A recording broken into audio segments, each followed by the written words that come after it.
ওম শান্তি। আজিৰ তাৰিখ 18 এপ্ৰিল 2024 বৰ্ষ। প্ৰাতঃ মুৰলী বাপদাদা মধুবন।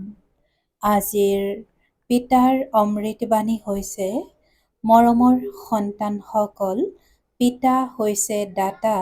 তোমালোক সন্তানসকলে পিতাৰ পৰা একো বিচৰাৰ দৰকাৰ নাই। প্ৰবাদ আছে যে বিচৰাতকৈ মৃত্যুৱে শ্ৰেয়। পিতাই আজি কৈছে যে পিতা হৈছে দাতা। তোমালোক সন্তানসকলে পিতাৰ পৰা একো বিচৰাৰ দৰকাৰ নাই। প্ৰবাদ আছে যে বিচৰাতকৈ মৃত্যুৱে শ্ৰেয়। আৰু আজিৰ প্ৰশ্ন, কোনটো স্মৃতি সদায় থাকিলে কোনো কথাৰ চিন্তা বা চিন্তন নাথাকিব?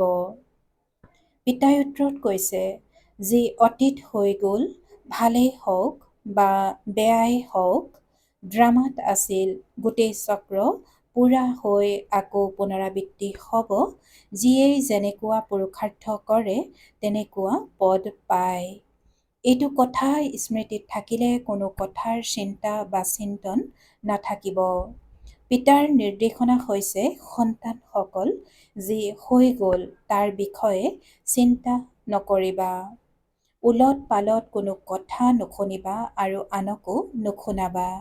যি কথা হৈ গ'ল তাৰ কোনো চিন্তাও নকৰিবা বা আওৰায়ো নাথাকিবা। পিতাই আজি কৈছে যে উলট পালট কোনো কথা নুশুনিবা আৰু আনকো নুশুনাবা। যি কথা হৈ গ'ল তাৰ কোনো চিন্তাও নকৰিবা বা আওৰায়ো নাথাকিবা। ওম শান্তি।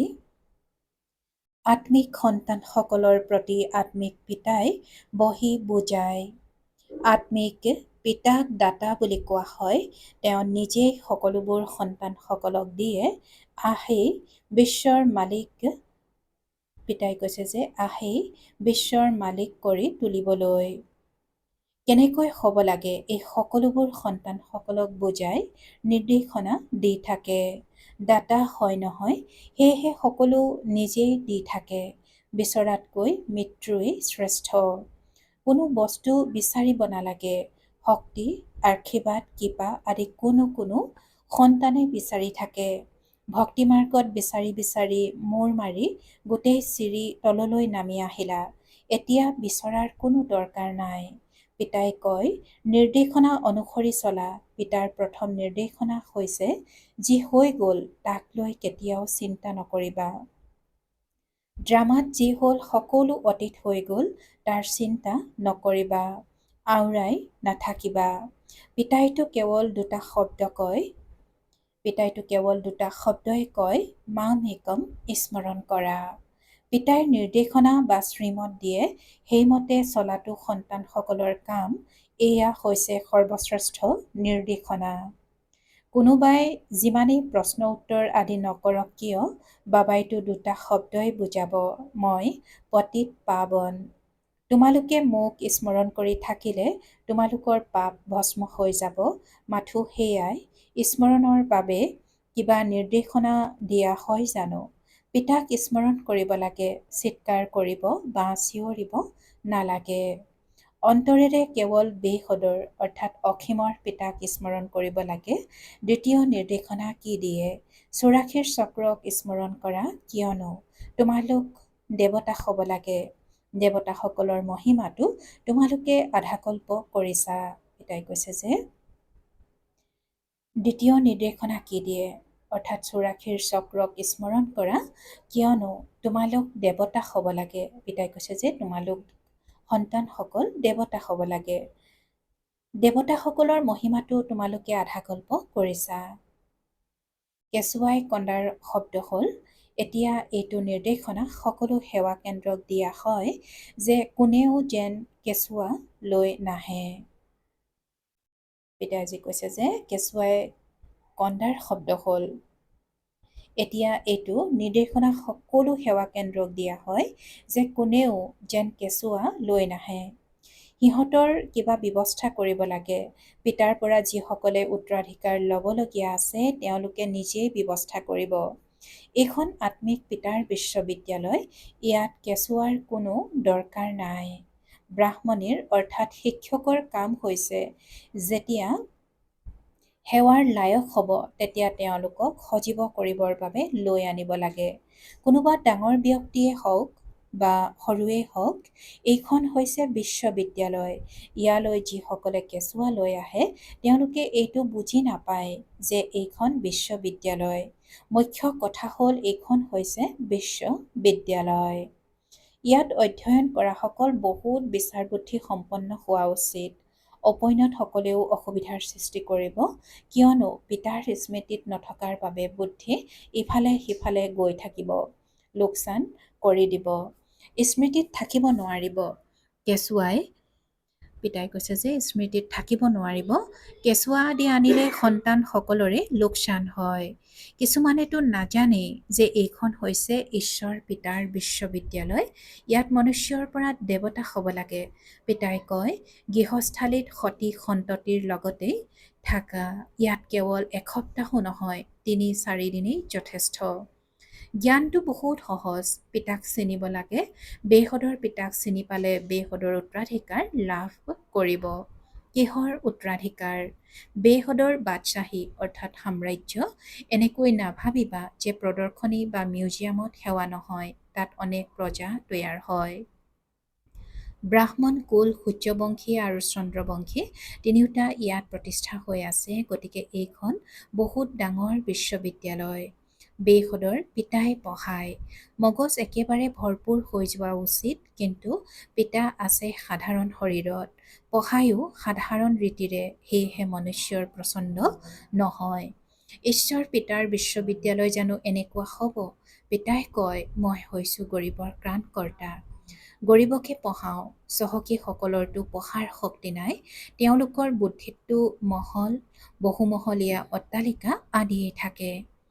গৰীবে গৈ চহকী হয়গৈ, চহকীসকল গৰীব হয়। এইটো নিয়ম আছে। দান জানো কেতিয়াবা চহকীক দিয়া হয়? এয়াও অবিনাশী জ্ঞানৰত্নৰ দান। চহকীসকলে দান ল'ব নোৱাৰিব, বুদ্ধিত ধাৰণ নহ'ব।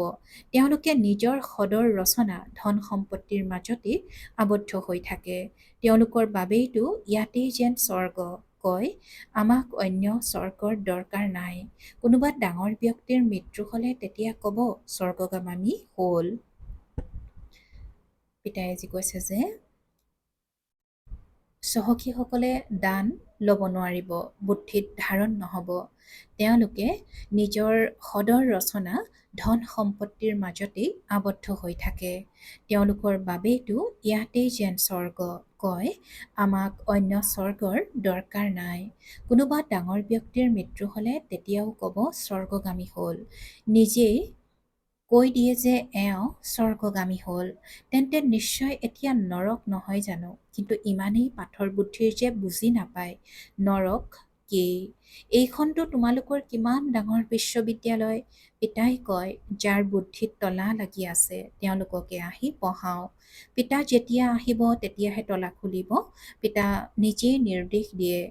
পিতাই নিজেই নিৰ্দেশ দিয়ে তোমালোকৰ বুদ্ধিৰ তলা কেনেকৈ খুলিব। পিতাৰ পৰা একো বিচাৰিব নালাগে, এই ক্ষেত্ৰত নিশ্চয়তা লাগে।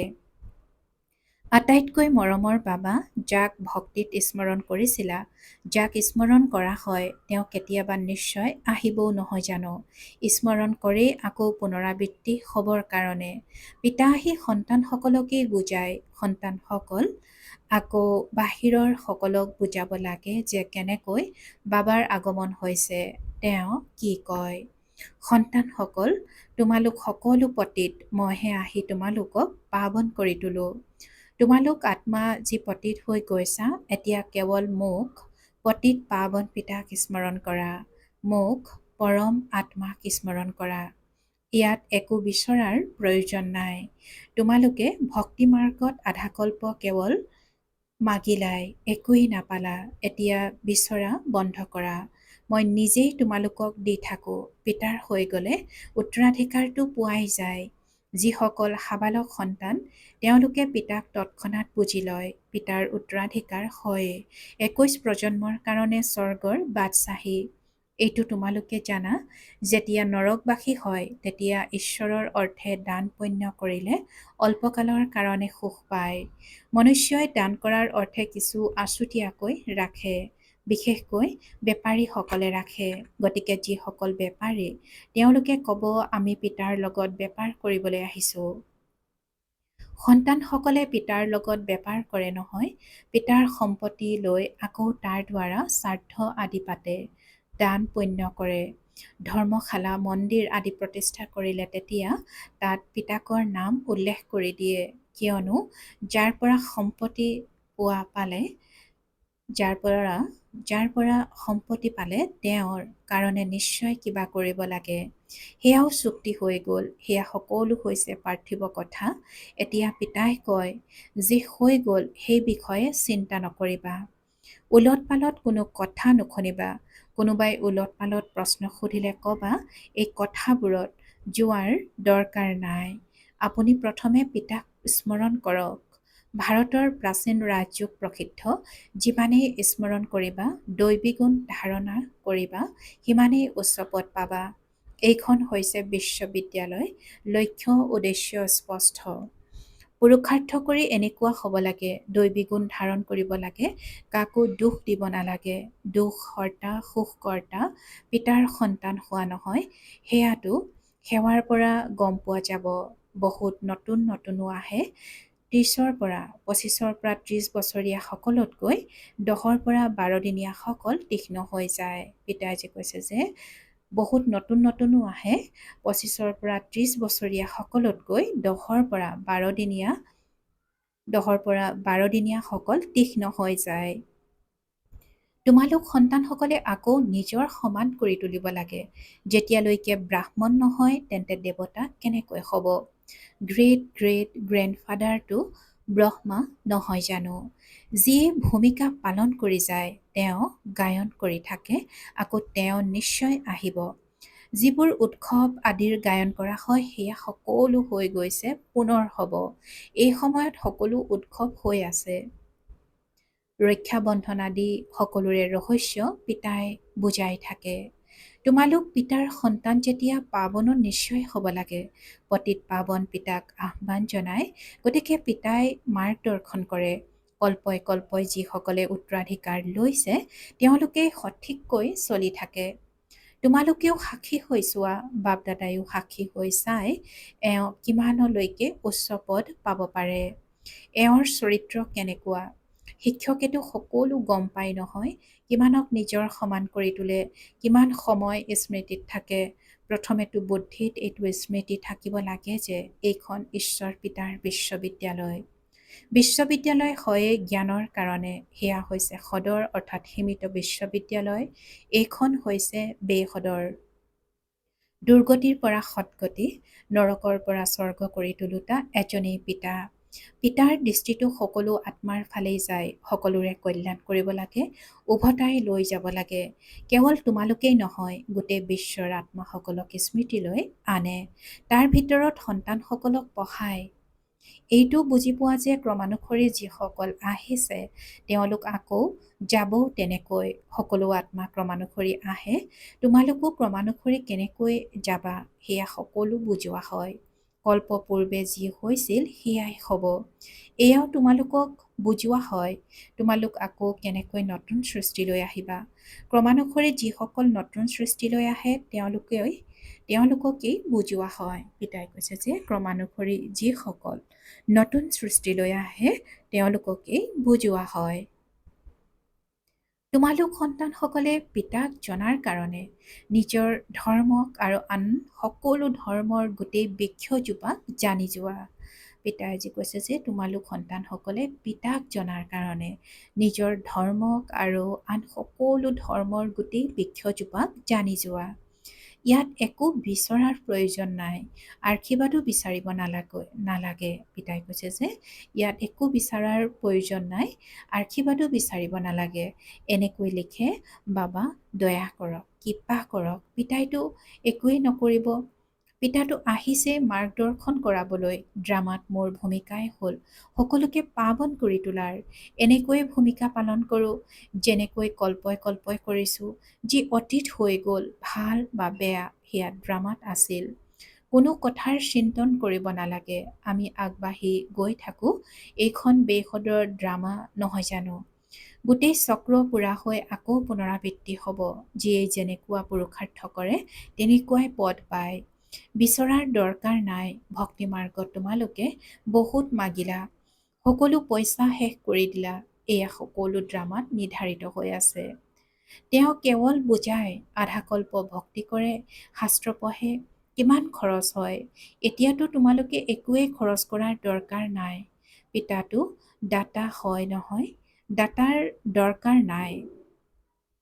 তেওঁতো আহিছেই দিবৰ কাৰণে। এনেকৈ নুবুজিবা যে মই শিৱ বাবাক দিলোঁ। হেৰ', শিৱ বাবাৰ পৰাতো বহুত পোৱা। তোমালোক ইয়ালৈ ল'ব আহিছা নহয়।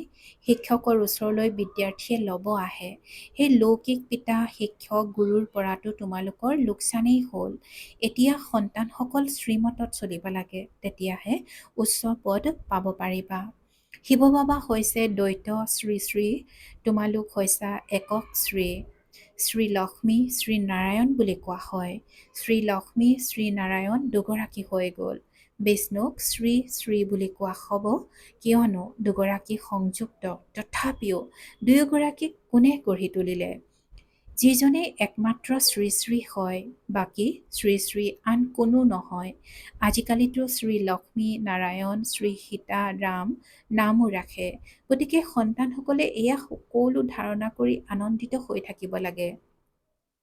আজিকালি আধ্যাত্মিক সন্মিলনো হৈ থাকে। পিতাই কৈছে যে আজিকালি আধ্যাত্মিক সন্মিলনো হৈ থাকে, কিন্তু আধ্যাত্মিকৰ অৰ্থ বুজি নাপায়। আধ্যাত্মিক জ্ঞানটো এজনৰ বাহিৰে আন কোনেও দিব নোৱাৰে। পিতা হৈছে সকলো আত্মাৰ পিতা। তেওঁক আধ্যাত্মিক বুলি কোৱা হয়। দৰ্শনকো আধ্যাত্মিক বুলি কৈ দিয়ে। এইটোতো বুজি পোৱা, এইখন হৈছে জংঘল। ইজনে সিজনক দোষ দি থাকে। তোমালোকে জানা যে অহিংসা পৰম দেৱী দেৱতা ধৰ্ম বুলি গায়ন কৰা হৈছে।